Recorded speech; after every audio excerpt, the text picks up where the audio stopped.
So I'm going to be talking about planning briefly. In our world of today, a lot of people have refused to plan.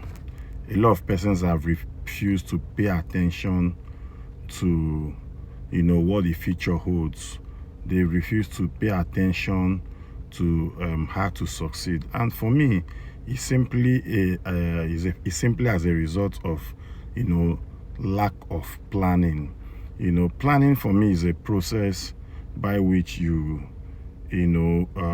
put, ideas, opinion, collective ideas, opinion on a way forward about your life, about something for greater development. In any case, planning is a process, to achieve whatever you want to from one endpoint to another. But you see, in today's world, particularly to the young generation, they have refused to plan. Those days, you see, our parents, they didn't have too much, but they achieved a lot. You get, they didn't have much, but they achieved a lot. Now, that's because many of them planned. They planned for the future. They planned for their tomorrow. They planned for their yesterday. So planning is a necessity. You're living, you're not planning. Whatever that comes into your hand is gone. Whatever that comes into your hand in a second is gone. Life is not like that. Life, if our parents had lived like that, they wouldn't have achieved so many things they achieved. Some of our parents didn't have what we have today, but they achieved a lot. Yes, you could say that that period, their days, things weren't expensive as they are. You could say that a lot of things will be put into check, into factor another. I agree with you, but the truth remains that they were better planners. Today, most of us do not want to plan.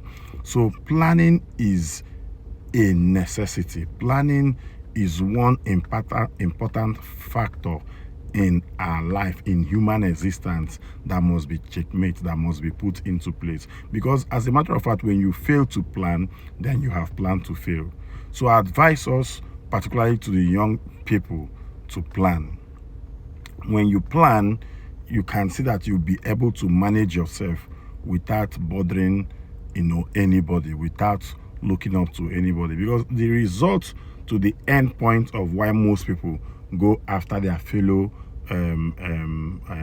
after their friends or neighbors or siblings or cousins, whatever, family, is because they have not planned well. You see somebody having a lot of money today, having an opportunity to have made him very successful, and that opportunity will just go.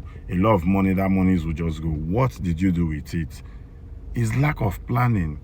It's lack of planning. So I pray that God will give us the enabling grace to plan. However, it is a fact that planning is one source of success. Planning is one important factor, that will bring about your growth, your process, and your success. When you fail to plan, like I said, you have planned to fail. So you see a lot of politicians who are in state assembly.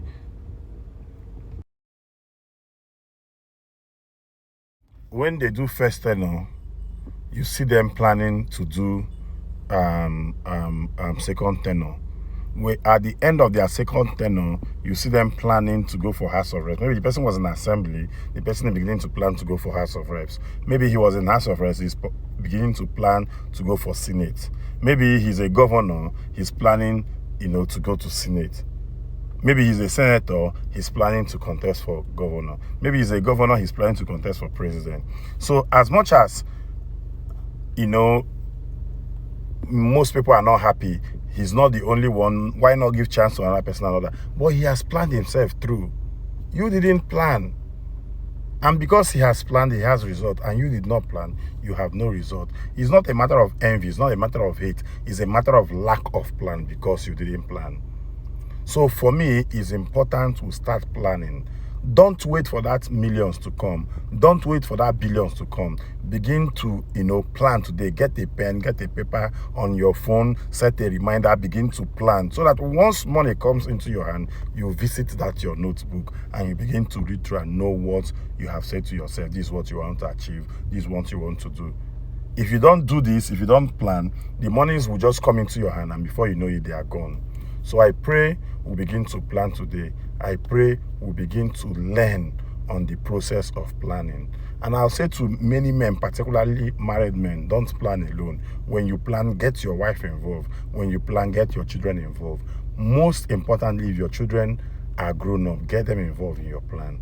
Share ideas with your wife. Just don't plan and when you have the money, you just start to execute. No, plan with your wife. I had a scenario where I wanted to put something somewhere, and I discussed with my wife, and she was like, don't you think putting it here will be tight? Why not think of this other end? I never thought of it, and I worked with her advice, and we got it very perfect. So when you plan, if you're married, plan with your wife. If you have grown-up children, if you have kids who are, who you think you can reason with, please plan with them. It's important we plan. I pray that God will give us the enabling grace for us to plan. Thank you. I remain Omodo Jakwestwolo, your host for Focus on Port Harcourt, brought to you by Garden City Television, your favorite YouTube channel. God bless you.